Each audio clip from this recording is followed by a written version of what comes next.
Arrancamos con Democráticamente aquí por esta radio. Bueno, agradeciéndoles por supuesto a todos los que están del otro lado para compartir con nosotros esta próxima hora de programa. Está Oscar en los controles técnicos, Bárbara en la producción. Yo soy Juan Francisco y le vamos a hacer compañía en esta próxima hora de radio.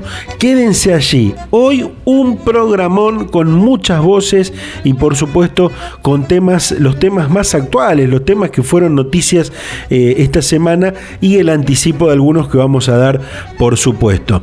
Va a estar con nosotros hablando el diputado provincial Fabián Bastía del tema Saín. Vamos a hablar de la hidrovía con el colega periodista Germán Mangione. Vamos a hablar de, la aprobación que le dio la Cámara de Diputados a los biocombustibles, al proyecto de ley de biocombustibles del peronismo. Vamos a hablar de el plenario del Movimiento Evita con el concejal rosarino Eduardo Tonioli. Y por supuesto vamos a anticipar que el próximo martes 6 de julio, estaremos debutando en la televisión con Democráticamente. Lo van a poder ver en distintos canales de la provincia de Santa Fe y por supuesto en vivo y en directo a través de las redes sociales, a través de las redes sociales, a través de Facebook Live y a través de YouTube lo van a poder ver también y lo van a poder seguir a partir de las 20 horas el próximo martes. Así que bueno, ojalá que nos puedan acompañar. Estamos preparando un programa que os va a gustar, le va a gustar y bueno, y a los protagonistas de la realidad, como me gusta decirle, a no tener miedo al debate, a no tener miedo al debate. Falta debate en la provincia de Santa Fe. Debate bien, debate con altura, con la idea, con las ideas de los temas que van surgiendo en la cotidianidad. Quédense allí porque les digo, vamos a tener un programa muy bueno para que ustedes, para compartir con ustedes y que se enteren de temas que fueron surgiendo esta semana.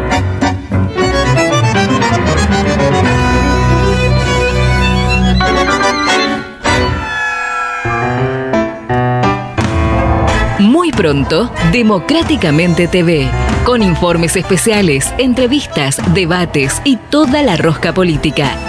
El programa más federal de la provincia de Santa Fe.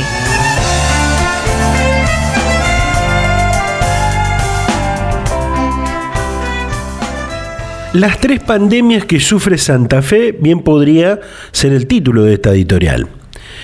La provincia de Perotti tiene una clara particularidad que no la tiene ninguna de las otras 23. Acá no hay una pandemia, hay 3.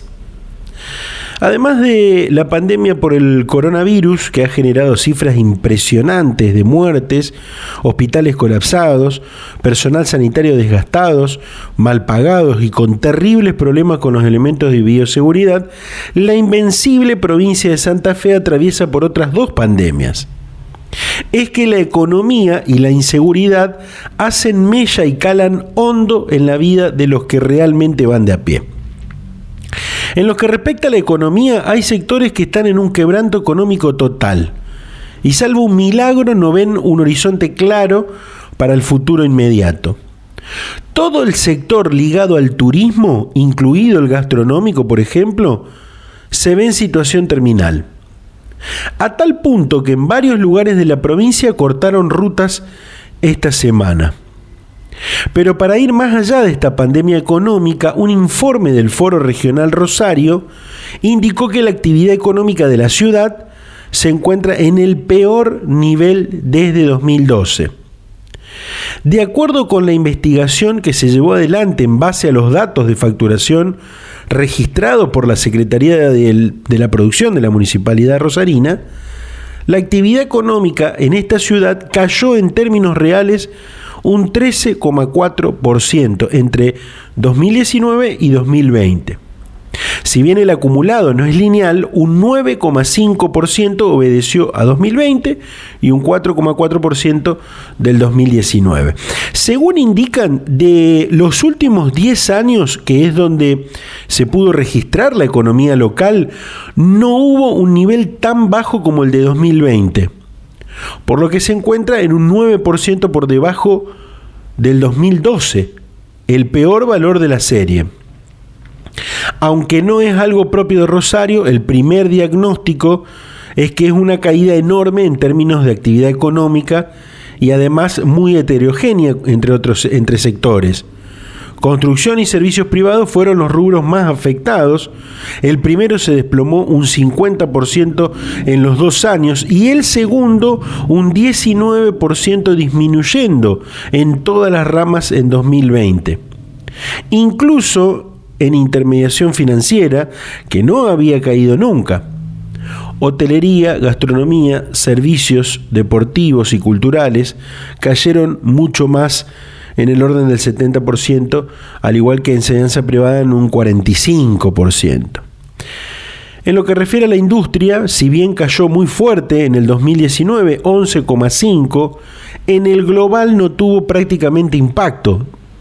En el año 2020, 0,5%, básicamente por el impulso al alza del rubro alimenticio y fundamentalmente la metalmecánica por la fabricación de maquinaria agrícola, 2 ramas que representan el 60% de la industria de Rosario.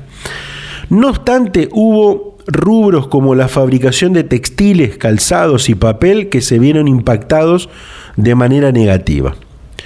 Por ello no es extraño que el otro dato de impacto en la ciudad más grande de la provincia, que solo tomamos como ejemplo, es que el centro rosarino tiene más de 500 locales vacíos. Sí, escuchó bien, 500 locales vacíos. Algo que se da como ejemplo, insisto, porque en otras ciudades pasa cuestiones similares o iguales. Mientras todo esto pasa, los opositores al gobierno de Omar Perotti volvieron a denunciar esta semana que el gobierno tiene una caja envidiable, un ahorro que muchos no se explican en tiempos de tanta necesidad. La respuesta desde la Casa Gris tiene que ver con que el 18 de junio ya estaba pagada la plantilla completa del medio aguinaldo a todos los trabajadores del Estado. Y según adelantaron desde Economía, esta próxima semana pagarán al día los sueldos de junio. Pero la caja de Perotti estará más holgada aún cuando llegue desde el gobierno nacional los 707 millones de pesos en conceptos de aportes del Tesoro Nacional, los famosos ATN, que Alberto le aflojó a Santa Fe. Esta provincia es el segundo territorio más beneficiado después de Buenos Aires. El otro gran problema que tiene la provincia de Santa Fe es la inseguridad. Cualquiera hace lo que quiere en territorio santafesino, desde usurpar terrenos privados en el norte de la provincia hasta escaparse de una cárcel de máxima seguridad con la banca a los tiros de un grupo comando desde afuera y cortando los alambrados de contención. Para algún desprevenido digo esto por la fuga de presos en la cárcel de Piñero, donde se escaparon 8 delincuentes. A ver, ya no es una sensación o una chicana. En Santa Fe no hay ni paz ni orden.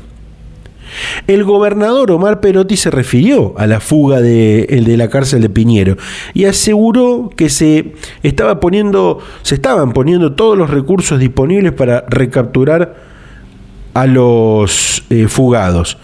Además dijo que el hecho evidenció el nivel de organización y osadía que tienen algunos grupos delictivos que los llevó a animarse a situaciones impensadas para muchos. La diputada socialista Leonela Catalini denunció que Perotti se da el lujo de subejecutar el presupuesto que tiene para mantenimiento de cárceles. En el 2020, escuchen bien, utilizó solo el 39% de 666 millones de pesos que tenía para destinar a la inversión pública en equipamiento. Y en el primer trimestre de 2021, apenas el 4,5% de 1.700 millones. Mientras las pandemias que sufre Santa Fe transcurren, acá siguen peleándose por Marcelo Saín. Senadores y diputados habían convocado a una sesión conjunta para suspender al exministro de Seguridad de Perotti, pero entre gallos y medianoche apareció la jueza de primera instancia en lo laboral, la doctora Paula Calace Vigo, que ordenó a la Comisión de Acuerdos que archive y deje sin efecto el sumario que se le realiza justamente a Marcelo Saín. La legislatura entonces dejó pendiente el tema y buscará dar vuelta a la decisión de la magistrada. Por si esto fuera poco, el gabinete provincial sufrió una nueva baja. Claudia Giacone renunció a la Secretaría de Deportes que tenía a cargo.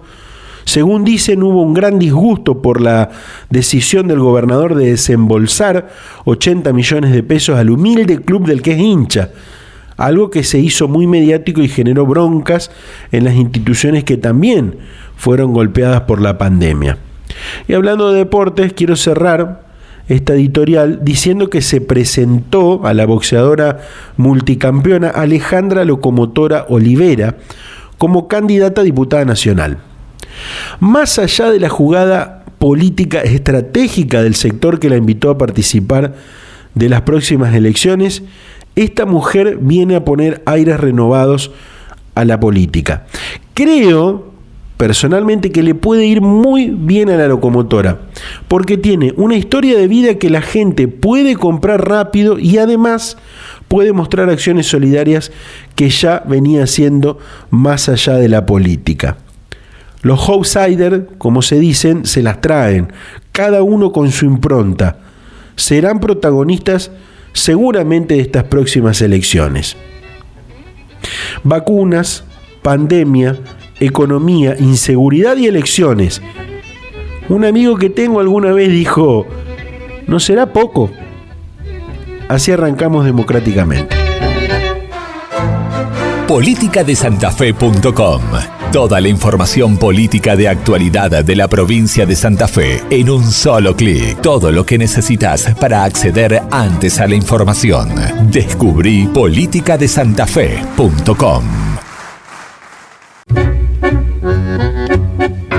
Bueno, uno de los temas sin lugar a dudas de la semana fue lo que ocurrió en la legislatura santafesina con esta suspensión que se tenía previsto en principio los legisladores a el ex ministro de Seguridad, hoy cumpliendo funciones en el MPA, Marcelo Saín. Para hablar de este tema está el diputado provincial Fabián Bastía, que es el presidente de la Comisión de Acuerdos de la legislatura provincial. Fabián, ¿cómo le va?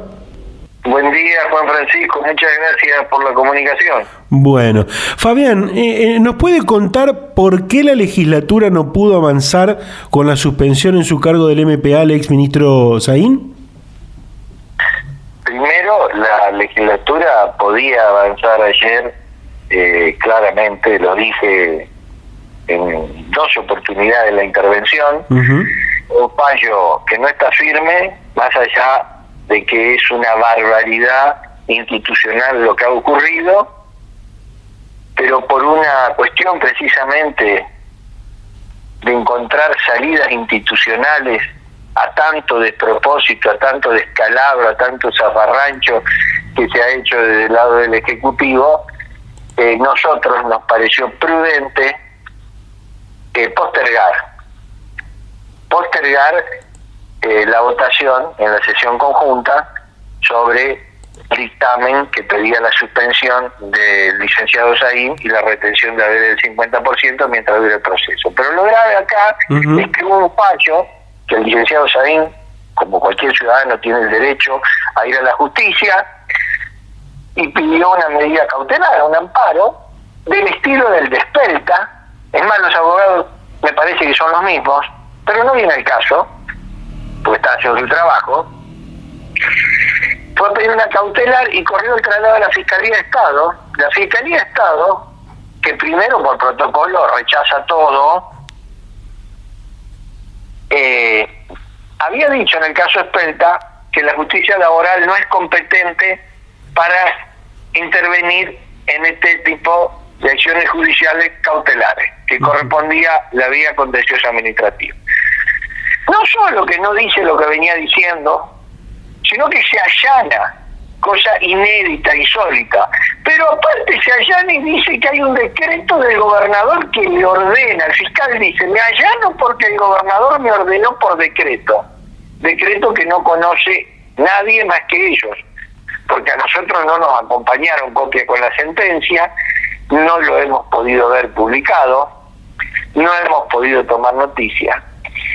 Y un punto que tiene que ver con el argumento que se utiliza para decir que la legislatura no es parte, es que el fiscal de Estado representa a todos, a todos los poderes. Bueno, a nosotros no nos preguntaron. Y si fuera así, entonces Perotti, por un decreto, ordena allanarse sobre facultades que son propias de otro poder.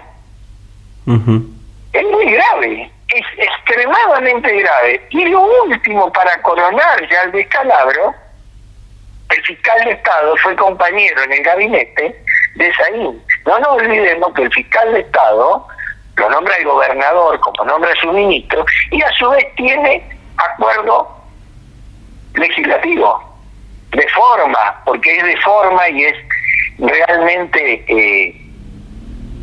regular que ocurra eso, que siempre la legislatura da el aval a quien propone el gobernador para su gestión.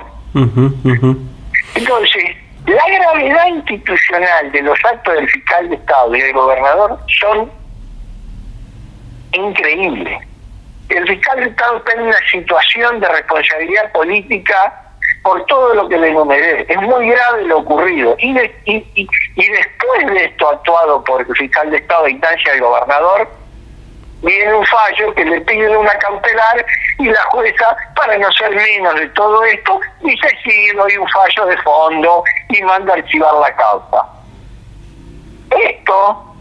Esta intromisión, esta arbitrariedad, genera un conflicto de poderes que lógicamente la legislatura entendió que tiene que intervenir en todas las instancias judiciales, no solo en el juzgado laboral, sino en otras instancias, como puede ser recurrir por vía directa a la Corte Suprema de Justicia, sin perjuicio de lo que ya se han dicho, porque he estado, lo he visto en medios, de la responsabilidad política del fiscal de Estado, que a todas luces es evidente que ha incurrido en situaciones que son muy extrañas e incompatibles con normas básicas desde lo político. Es responsable de lo que ha pasado, que viola lo que son la división de poderes manifiestamente.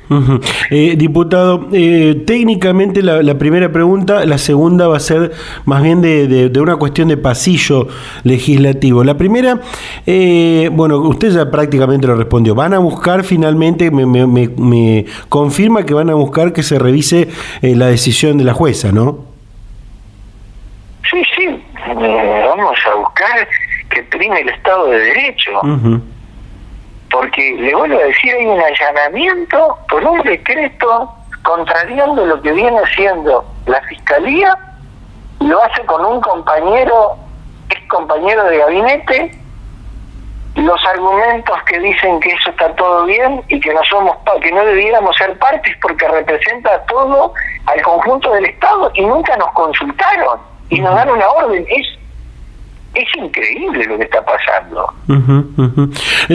Fabián, y otra cosa que tiene que ver, ya le digo, con una cuestión de pasillo, si obviamente usted sabrá si respondo o no, y tiene que ver con esto que se dice de que el ex ministro de Seguridad de alguna manera habría amenazado con carpetazos. Por eso se da esta cuestión de que el gobernador tiene que salir a hacer estas maniobras, el fiscal de Estado y bueno, y parte de la justicia. ¿Lo escuchó primero? Y segundo, si ¿qué es lo que piensa usted? Si quiere opinar. Juan Francisco, lo que exista y los motivos o la contundencia de los motivos por la cual se llega a semejante forzamiento institucional, yo no los conozco. Y no sabe muy bien usted que yo lo digo, pues yo digo lo que pienso. Yo no los conozco, pero que hay, sin ninguna duda, cuestiones que no conocemos, que están forzando esta situación, porque es inentendible desde la racionalidad todo lo que está pasando. Porque el fiscal es una persona, el fiscal de Estado, reconocida, prestigiosa, ámbitos académicos, judiciales. Entonces es inentendible lo que se ha hecho y de lo que son parte. Evidentemente, seguramente hay cuestiones que no conozco o compromisos políticos, o más allá de los políticos personales, muy grandes que llevan a esto. Lo de los carpetazos y lo de determinadas acciones afuera de la ley, como puede ser investigaciones ilegales o escuchas ilegales, yo lo he leído y lo he visto de distintos periodistas, como usted. Podemos dar una lista enorme de periodistas que han manifestado que se sentían o se sabían espiados. Uh-huh. Ahora, yo tengo que ser prudente, es decir, a mí no me consta, yo no lo tengo probado, pero sí, no es que lo escuche en los pasillos, lo he leído en forma pública como cualquiera, como lo ha leído usted. Sí. ¿Para qué vamos a empezar a dar nombre de los periodistas? Uh-huh. Uh-huh. Los periodistas más destacados de esta provincia de Santa Fe, más reconocidos, lo han dicho. Uh-huh. Fabián, para cerrar, desde el oficialismo, desde el sector oficialismo, saquemos al gobernador, escuché a algún ministro, escuché a varios legisladores, el mismo jefe, por ejemplo, de la bancada justicialista, habló de un ensañamiento de parte de la oposición hacia la figura de Saín y hacia la situación. Bueno, le digo al presidente de la bancada, al diputado Busato, con todo el respeto y el aprecio que le tengo, y a cualquiera de ellos, que esto no es una cuestión ni de ensañamiento ni de nada, y que la verdad que no hable de los de la oposición, porque ni siquiera los propios legisladores del oficialismo acompañan en su totalidad estos argumentos, porque ayer ya vimos como otros legisladores del oficialismo se desmarcaron y lógicamente priorizan cuestiones institucionales a obediencia de vida partidaria. Seguro. Diputado, como siempre, muchísimas gracias por la atención y bueno, seguiremos en contacto seguramente. Muchas gracias Juan Francisco, un saludo enorme para todos sus oyentes y sus oyentes. Gracias, que siga bien. Muy pronto, Democráticamente TV, con informes especiales, entrevistas, debates y toda la rosca política. El programa más federal de la provincia de Santa Fe.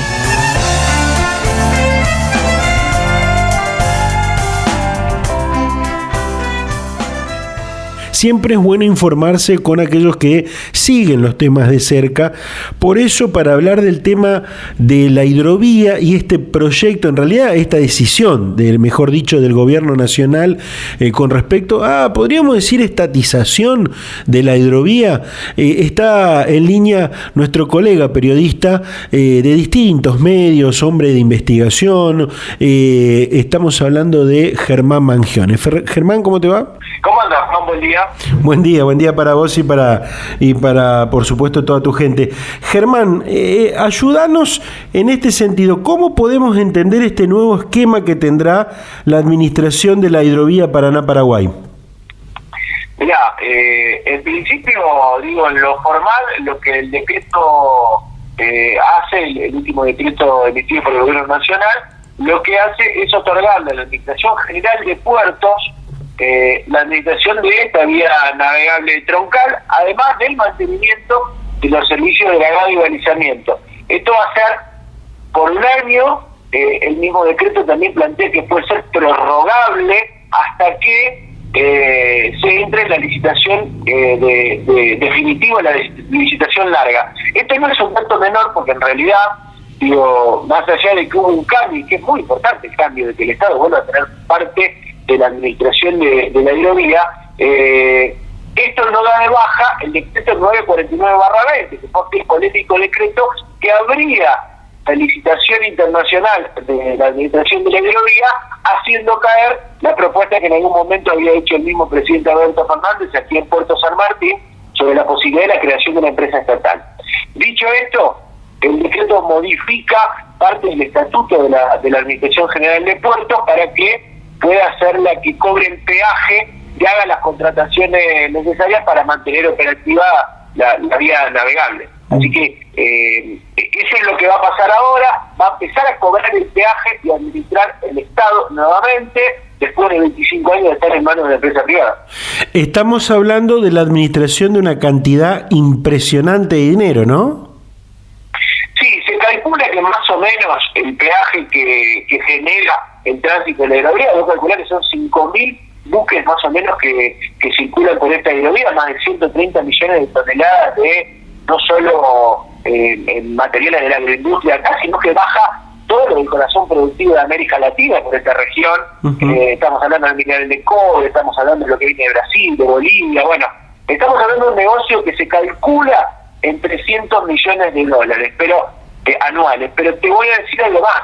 A ver. También uno tiene la expectativa de que a partir de que el Estado sea el que administre y se mejoren algunas cuestiones vinculadas al control, este monto aumente, porque el cálculo también es que 1/3 de lo que circula hoy por la hidrovía Paraguay-Paraná circula por fuera de la ley. Lo más allá del tráfico que podríamos pensar de drogas o de armas, digo, sobre la mercadería comercial legal hay un tráfico negro muy importante en la hidrovía que está comprobado y que tiene que ver con evasión, con subfacturación, con todo lo que conocemos y que conocimos más profundamente con el caso Vicentín, que quizás con el Estado siendo parte, con la Argentina estando en la administración y con un órgano de control que probablemente se anuncie próximamente a partir del decreto, el Estado también recupere una parte más de recursos y de ese negocio que los 300 millones que hoy blanquea la empresa Sandanul.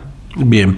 Germán, bueno, para clarificar a la gente, vos sos uno de los periodistas que por donde te radicás, que es en San Lorenzo, allí en el corazón del cordón industrial, venís siguiendo de cerca hace mucho tiempo el tema de la hidrovía, de los puertos, de su administración, el control y por supuesto también del lado de los trabajadores. Y esto es lo que me gustaría preguntarte en cuanto a la situación, es sobre esto que divide a la opinión. Digo, por un lado hay sectores más conservadores que dicen o lo ven de reojo negativamente, y hay otros, sobre todo desde el lado de los trabajadores, por ejemplo, que lo ven con buenos ojos, entre comillas, esta estatización temporal de la administración de la hidrovía. ¿Cómo lo ves vos y qué pudiste recoger? Mirá, yo lo que creo, Juan, que es muy importante pensar cómo se dio este proceso que termina con este nuevo decreto que vuelve el control del Paraná al Estado. Te digo por qué, como se dio, porque vos pensás que en 2011 la renovación, esto empieza con una privatización en el 95. En 2011, cuando se terminaba la concesión que había brindado Carlos Menem, la reconcesión a la empresa belga Sandanul fue automática. No hubo discusión, nadie lo debatió.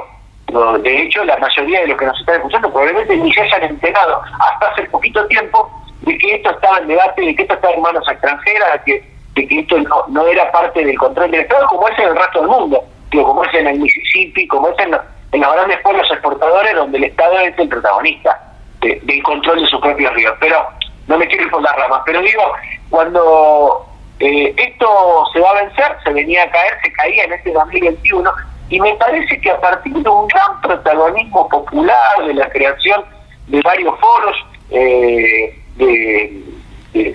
para discutir el tema de la soberanía, incluso de algunas personalidades, como el caso de Mento Salinelli, Carlos Estrada, Luciano Arellano, que empiezan a poner el tema en cuestión, esto se hace carne en una parte de nuestro pueblo que entiende que sin resolver eso no va a resolver los otros problemas que tiene, que no es un problema de especialistas. Bueno, me parece que eso influyó en la definición del gobierno y generó las condiciones para que hoy estemos bajo este decreto. En eso participaron también los gremios, los sindicatos, las organizaciones sociales, pero sobre todo un montón de gente de a pie que entendió que la discusión de la soberanía es una de las discusiones nodales para discutir cualquier cosa. Si vos querés discutir en Argentina cómo vamos a resolver la crisis sanitaria, bueno, tenés que discutir los recursos que pasan por la hidrovía.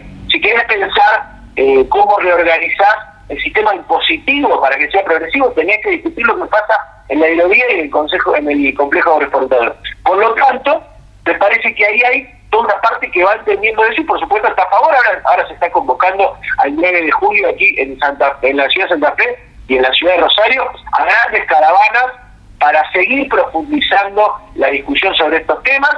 Y del otro lado, esto que vos preguntabas, que divide agua, también hay un rechazo muy profundo que también da la medida de lo que implicó esta definición. Porque si vos repasás, justo hoy estaba haciendo una lista para una nota que estaba escribiendo sobre quienes rechazan profundamente, pero vehementemente además, esta medida. Y vos encontrás a Gustavo Iríboras, que es el presidente de SEARA, la Cámara de Empresas Aceiteras, que nuclea a todas las aeroportadoras extranjeras. Lo encontrás a Luis Ubizarreta, que es el presidente de la Cámara de Puertos Privados, el presidente el CEO de Dreyfus, el presidente de la Soja.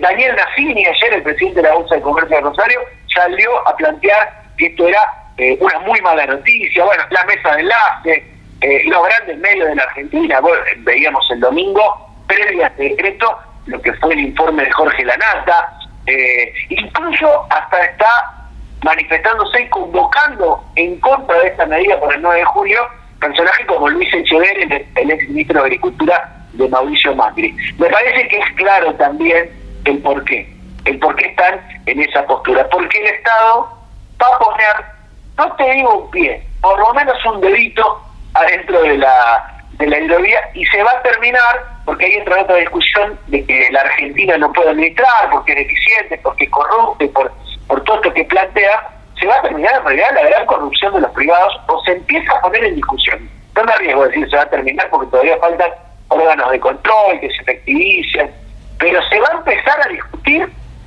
la gran corrupción de los privados. Juan, si vos mirás las noticias del último año solamente, por la hidrovía han pasado gigantescos cargamentos de droga que terminaron en Europa. Esos cargamentos, ¿por qué puertos pasan? ¿Dónde pagan el peaje? Bueno, efectivamente, falta control del Estado, pero eso lo permite una administración privada. Y ni te digo el caso Vicentín, que nos mostró, el día fue una autopsia con la empresa casi muerta, de lo que es el funcionamiento y el espejo del resto del complejo agroexportador, porque Vicentín no es una empresa errante que hizo mal el negocio. Vicentín hace los mismos negocios que hacen todas las multinacionales agroexportadoras: subfacturación, paraísos fiscales, empresas fantasma, ¿no? Triangulación con Montevideo, triangulación con Paraguay, tráfico de soja desde el Paraguay. Bueno, todo eso está en discusión, y ahí uno entiende por qué estos personajes, estos personeros de los intereses privados se oponen a que aparezca el Estado. Seguro. Y como todo en la Argentina, todo trae grieta, de un lado y del otro. Germán, gracias por la atención y por clarificarnos un poco este panorama, y por supuesto que seguramente te estaremos convocando nuevamente. Gracias a vos, Juan, y habrá que seguir, porque digo, atento que esto no deja de ser una concesión privada dentro del año, pero nos da un año para seguir discutiendo, así que tendremos oportunidad. Seguro. Te mando un abrazo. Abrazo grande, Juan, gracias. Que sigas bien, chau, chau. Muy pronto, Democráticamente TV, con informes especiales, entrevistas, debates y toda la rosca política. El programa más federal de la provincia de Santa Fe.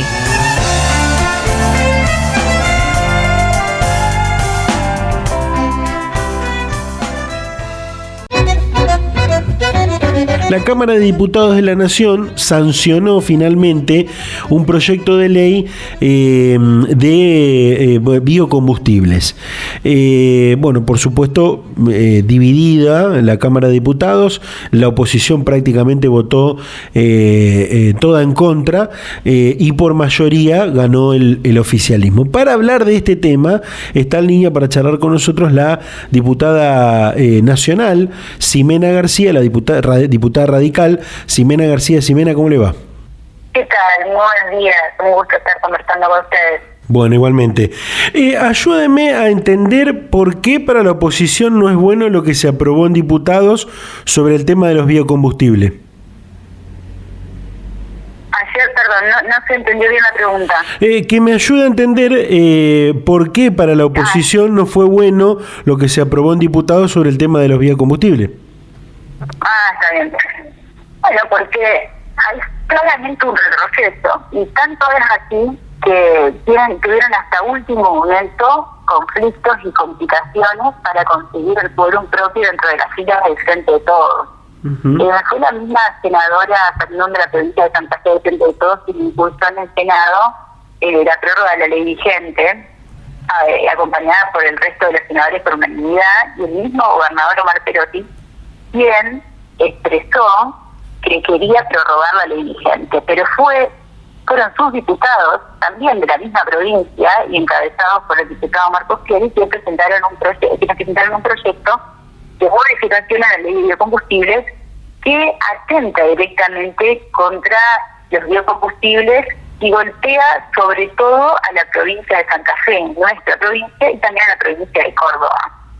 ¿Por qué decimos que efectivamente es un retroceso?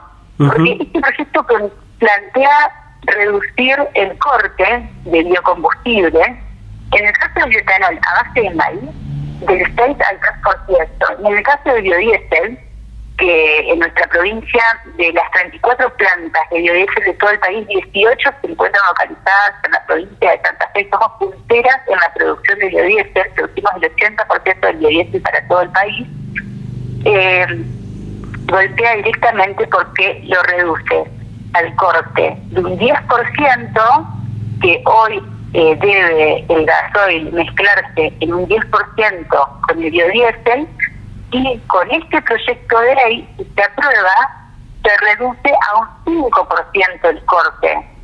Y si la autoridad de gasificación lo quisiera, lo puede reducir en un 3%. Es decir, objetivamente retrocedemos. Aparte es una ley que le otorga total discrecionalidad a la autoridad de aplicación para que fije el precio, para que establezca el corte, es decir, le otorga superpoderes a la Secretaría de Energía para que defina la vía de las economías regionales, y también la política pública en relación al cambio climático, porque los biocombustibles, a diferencia de los combustibles fósiles, tienen menos impacto ambiental. Generan menos emisiones de gases de efecto invernadero. En el caso de los biocombustibles de primera generación, reducen los gases de efecto invernadero entre un 65 y un 70% en relación con los combustibles fósiles. Y en el caso de los biocombustibles de segunda generación, que son los que se hacen con residuos orgánicos, que ya se están desarrollando fórmulas en nuestro mismo país y en nuestra provincia, y que son los que requiere hoy y que va a requerir con mayor demanda la Unión Europea y los países centrales, están mirando por estos productos y su trazabilidad en relación a cuál es el aumento de la huella de carbono a la hora de producirlos. Estos biocombustibles de segunda generación reducen aún más las emisiones de gases de efecto invernadero, entre el 85 y un 95%. Es decir, esta ley objetivamente es un retroceso, pero aparte de ser un retroceso, golpea a la industria de los biocombustibles, al biodiesel, que se encuentran localizadas en nuestra provincia de Santa Fe, que generan muchísimos puestos de trabajo. Diputada, ¿sabe de que, en contacto con las cámaras por ejemplo, santafesina de energía renovable u otros empresarios, hay división en la idea? Le cuento esto y me gustaría saber su opinión, porque hay quienes lo ven como bueno y hay quienes lo ven como malo. Hay quienes están, por ejemplo, muy cercanos a lo que nos está contando usted, y hay quienes dicen que es bueno, que es por lo menos algo de lo que pretenden. ¿Cómo ve esto? Sí, mira, nosotros hicimos en la Comisión de Energía, hicimos una ronda de exposiciones para escuchar el sector de biocombustibles, de los cuales 14 expositores que se expresaron, solamente 2 apoyaron y acompañaron el proyecto, de los cuales uno es de la provincia de Santa Fe y otro tiene algunas pymes, plantas productoras de la provincia de Santa Fe. El resto, las pequeñas, el resto de las cámaras, estuvieron todas en contra. En la provincia de Santa Fe hay 2 cámaras, CAFER y CETREV. Hay una que es CAFER, de la cual la mayoría la mayoría de las pymes que pertenecen a esta Cámara pertenecen a una persona, que es una de las personas de las que acompañó el proyecto, y que en el fondo es entendible que les parezca un buen proyecto, porque de alguna manera les garantiza a los grupos económicos, a las grandes empresas que hoy tienen mayor capacidad instalada para producir más de 50.000 toneladas anuales de biodiesel, que puedan prosperar en el mercado y que puedan agrandarse y comprar nuevas pymes, porque esta reducción del corte del 10 al 5% con posibilidad de llevarlo al 3%, sumado que hay un artículo, que es el artículo 6, que no les permite a las pequeñas ampliarse para producir, ni tampoco crear nuevas plantas productoras de biodiesel, las va a llevar, por supuesto, a una situación de ociosidad, en donde el punto de equilibrio, es decir, su rentabilidad, no va a poder ser garantizada y van a tener que irse del mercado de biocombustibles. Y así, cuando estas pequeñas sean expulsadas del mercado, las que tienen la capacidad instalada, que producen más de 50.000 toneladas anuales, y van a poder comprar ese cupo y de esa manera hacerse de más cupos en menos manos, y le va a resultar relativa la importancia de que el corte ya esté disminuido del 10 al 5, ya que solamente un mismo grupo económico va a ser el que abastece ese 5% del corte. Perfecto. Me gustaría preguntarle de otros temas, pero bueno, el tiempo nos apremia en esta entrevista que es justamente para la radio. Y en 2 minutos, si me puede decir si esto de los biocombustibles que tiene que ver con la producción, algunos también piensan de que es una manera más del oficialismo de que hoy gobierna la nación de enfrentarse con la producción, como por ejemplo lo hace con algunas cuestiones que tiene que ver con el campo. En 2 minutos, ¿qué me puede decir de su idea? Sí, yo estoy convencida que es así. Yo creo que el gobierno de manera permanente acosa y somete al sector productivo. En este caso, la provincia de Santa Fe está en el medio del ring. Primero con el cierre de las exportaciones a la carne, ahora con las restricciones de las exportaciones a la carne. Lo del biocombustible afecta y golpea directamente a la provincia de Santa Fe, que, como les decía, es la productora del 80% del biodiesel de toda la Argentina. Tenemos muchísima potencialidad para seguir produciendo y para seguir desarrollándonos, pero con esta ley vamos a retroceder y el mercado se va a concentrar en pocas manos. Por otro lado, la noticia de la hidrovía, la estatización por un año de la hidrovía, que hoy la hidrovía pasa a manos de la Administración General de Puertos, es decir, del Estado, y que el cobro del peaje de las navieras quede en manos del Estado, lo que significa 200 millones de dólares anuales, es decir, una caja millonaria de la cual se va a hacer el Estado, es también un nuevo signo de que las políticas del gobierno van en dirección al sometimiento del sector productivo.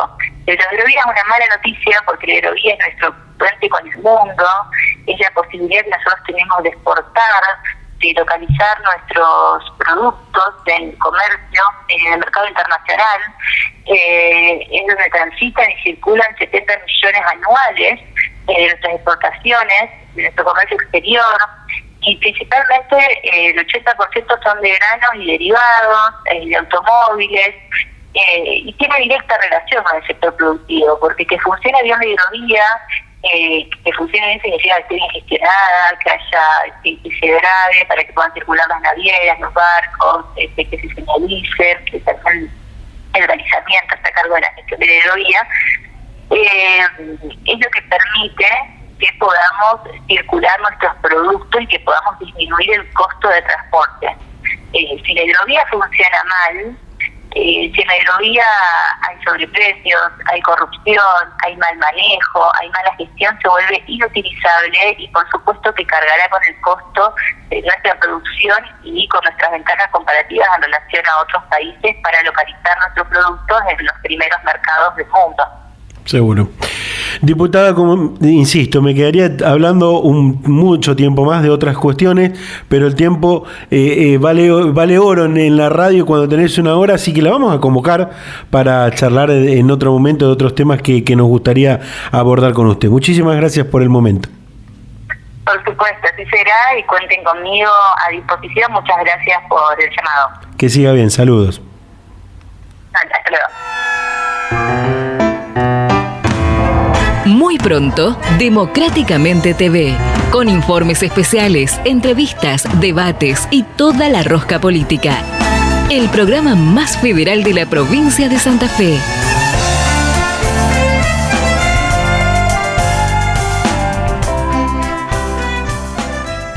Vamos a hablar con uno de los protagonistas del justicialismo santafesino, el peronismo santafesino, pero desde el movimiento Evita, que es el sector al que representa, en el que lidera en la provincia de Santa Fe y por supuesto que representa también en el Consejo de la Ciudad de Rosario. Estamos hablando del concejal Eduardo Tonioli, que nos va a contar justamente del plenario del movimiento Evita. Eduardo, ¿cómo te va? Buen día, Luis, ¿cómo están? Bien, bien. Usted dijo en algún momento que el tren es el transporte del futuro. Imagino su sentimiento con esta impronta de reactivación de las conexiones ferroviarias que tiene el gobierno nacional, ¿no? Sí, bueno, evidentemente las decisiones que viene tomando el gobierno nacional en materia ferroviaria son todas muy esperanzadoras, ¿no? Después de décadas de lo que tiene que ver con los trenes pasajeros, de que la ciudad de Rosario y la región dejaron de contar con los trenes metropolitanos de pasajeros, y habló de la decisión que tomó la última dictadura cívico-militar en diciembre del 77 de dar de baja esa que fue la segunda red ferroviaria metropolitana del país después de la del AMBA. Bueno, después de 40 y pico de años, que tengamos la posibilidad de, seguramente con lentitud y progresivamente en etapas, pero reactivada al fin, que tengamos precisamente esa posibilidad, a nosotros nos llena de alegría, ¿no? Y eso se suma a la decisión de reactivar también Santa Fe Laguna Paiva, otro corredor simbólicamente muy importante para la actividad ferroviaria. Vos sabés que Laguna Paiva fue para el centro de la provincia similar a lo que fue Pérez para nuestra región, ¿no? En tanto ciudad ferroviaria, con talleres ferroviarios, y eso también puede tener una consecuencia positiva tanto en aquella localidad como en Pérez y en todas las localidades de la región, para también reactivar la industria alrededor del ferrocarril, ¿no? Seguro. Vamos al grano del tema que queríamos abordar. El plenario del movimiento Evita, que se desarrolló esta semana, dejó el mensaje que va a trabajar para que se mantenga la unidad del PJ. ¿Es así? Sí, nosotros entendemos que no es momento de disensiones internas, no es momento de internismos exacerbados. Sí creemos y valoramos el uso de las PASO como herramienta para ordenar la oferta electoral del peronismo, particularmente en lo que tiene que ver con los territorios, ¿no? Con municipios y comunas, porque el peronismo es una fuerza política tan amplia, con tanta vida interna, con tantos sectores internos que expresan distintas realidades, que nosotros entendemos que es inevitable que se revisen las PASO, pero además entendemos que en los últimos años se viene haciendo un uso positivo de las PASO, ¿no? Como una herramienta para ordenar la oferta electoral, para de alguna manera que sea el electorado el que decida quién conduce, quién acompaña, y después ir todos juntos a la general. Eso por lo menos en el plano local, en el plano de los municipios y comunas. Lo que tiene que ver con la elección nacional de diputados y senadores, bueno, sabemos que ahí está ya también el gobierno nacional, además de la actividad en el territorio, y eso también es a tener en cuenta, y entendemos que eso puede llegar a ordenar una lista única, que también en este caso fortalecería las chances del peronismo. Pero nuestro objetivo es trabajar para eso. Y la otra definición, no menos importante para nosotros, es que creemos que la política no tiene que hablarle solamente a la política, y que el armado de las listas también es una oportunidad para dialogar y para construir en conjunto con expresiones organizativas de los trabajadores, los movimientos sociales, las organizaciones de la comunidad, el movimiento de mujeres, es decir, distintos actores que son los que, lamentablemente, en este escenario de pandemia, muchas veces han tenido que ponerse al hombro la gestión, no desde el Estado en su caso, o sí por ahí en articulación con el Estado, pero la gestión de la situación de conflictividad permanente en el territorio, en un sentido amplio, que deviene de la pandemia, las restricciones, las decisiones no muy simpáticas que hay que tomar a veces, y que hace que mucha gente no pueda salir a trabajar o necesite alguna asistencia. De todo eso se hicieron cargo un montón de actores de la comunidad que creemos que hay que incorporar a la oferta electoral y a la plataforma de la salida que estamos planteando, ¿no? Uh-huh. Hay quienes dicen, hay compañeros suyos, compañeros peronistas, como le dicen, que manifiestan no es lo mismo trabajar en la unidad cuando sos gobierno que cuando no sos gobierno, y esta es una posibilidad para demostrar que se puede trabajar la unidad siendo gobierno, porque ya ha pasado en otras épocas donde era difícil mantener siendo gobierno la unidad, más con los últimos acontecimientos de renuncias, de salidas del gobierno provincial y demás. Usted decía, está bueno lo de las PASO, ir a las PASO, pero ¿hasta cuánto corre peligro esa unidad en este proceso electoral que viene? No, yo entiendo que mientras las PASO tiene que ser una herramienta para zanjar esas divergencias, ¿no? Para ordenar, como decía antes, la oferta electoral. Una vez que están pasadas, yo entiendo que mayoritariamente, y el peronismo ha sido ejemplo en los últimos años de esto que te estoy planteando, una vez que están zanjadas estas pasos, deberíamos poder marchar todos juntos hacia un proceso unitario, ¿no es cierto? Lo que hay que poner por delante es lo que se está jugando. Nosotros vivimos en un escenario político y social muy complejo, producto de una crisis económica brutal a la que nos llevó la política económica del macrismo, y cuando empezamos a carretear para avanzar, no diría para salir inmediatamente de esa crisis, pero sí para avanzar en el sentido, ¿no es cierto?, que esta gestión se propone, que es la de la inversión, la de poner poner plata en el bolsillo de los trabajadores, los sectores excluidos, la de ir generando laburo, la de ir generando incentivos a la producción, al trabajo, etcétera. Cuando empezamos a carretear en ese sentido, apareció la pandemia, ¿no? Entonces, frente a ese monstruo que es la pandemia y la crisis económica, sería muy mezquino poner por delante divergencias personales o sectoriales antes que el fortalecimiento y el apuntalamiento de las gestiones tanto nacionales como provinciales. Eso no quiere decir que haya unanimidad, eso no quiere decir que pueda haber divergencias, de hecho las hay, matices, perfiles distintos, pero bueno, siempre hay que ponerle un marco. El marco es participar dentro de la interna. Una vez que se terminó la interna y que el soberano habló, salir para adelante, tal como le dispone, ¿no es cierto?, el armado salido de la PASO. Bien, Eduardo, para cerrar, viendo y siguiendo su trabajo en el Consejo Rosario, transporte público, trenes, la conectividad, todo temas que tienen que ver con el orden nacional y que el Congreso debería seguirlo, ¿no? ¿Tiene intenciones de mudar su trabajo al Congreso de la Nación? ¿Le gustaría? Gustar siempre a uno le interesa, como militante político, con vocación política y además con vocación por participar de espacios de representación política, uno siempre está dispuesto y lo entusiasma, ¿no? No depende de uno solo. Nuestro espacio político ha tomado la decisión de jugar fuertemente tanto en las elecciones locales. La última vez nos hemos presentado, ya sea encabezando alguna lista dentro del peronismo o acompañando a otras, en más de 80 localidades. Intentamos reproducir la misma cantidad y crecer en algunas más. El otro día en el plenario que hicimos había aproximadamente compañeros y compañeras de 100 localidades. Entonces eso nos pone en la obligación de jugar fuerte en estas elecciones, porque aparte entendemos lo que se juega, ¿no? La continuidad de un proceso político que deje atrás las políticas del macrismo, y eso también incorpora la perspectiva de participar fuertemente en el proceso electoral nacional de diputados y senadores, y por supuesto que como sector aspiramos a integrarlo en la lista, ¿no? Seguro.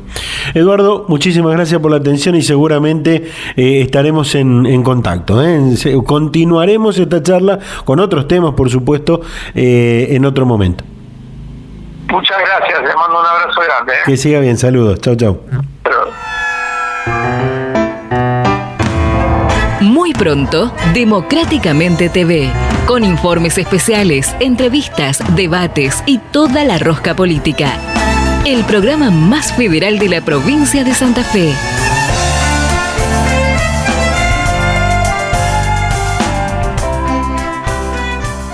Hemos llegado al final de Democráticamente del día de hoy.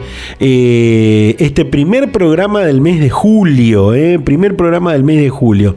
Quiero decirles que, vuelvo a reiterar, le pido que nos acompañen el próximo martes, 6 de julio, porque vamos a estar debutando en la televisión. Vamos a debutar, no en lo personal, porque he hecho varios programas, pero con Democráticamente vamos a estar en la tele. Lo van a poder ver a través de en vivo y en directo a través de YouTube, a través de Facebook Live o también a través de distintos canales de la provincia de Santa Fe que van a estar pasando el programa tanto en directo como en diferido, alguno de ellos, y pueden encontrar el listado en democráticamente.com.ar. Y por supuesto síganos en las redes sociales, en Facebook, en Twitter, en Instagram, porque allí también van a surgir algunas novedades.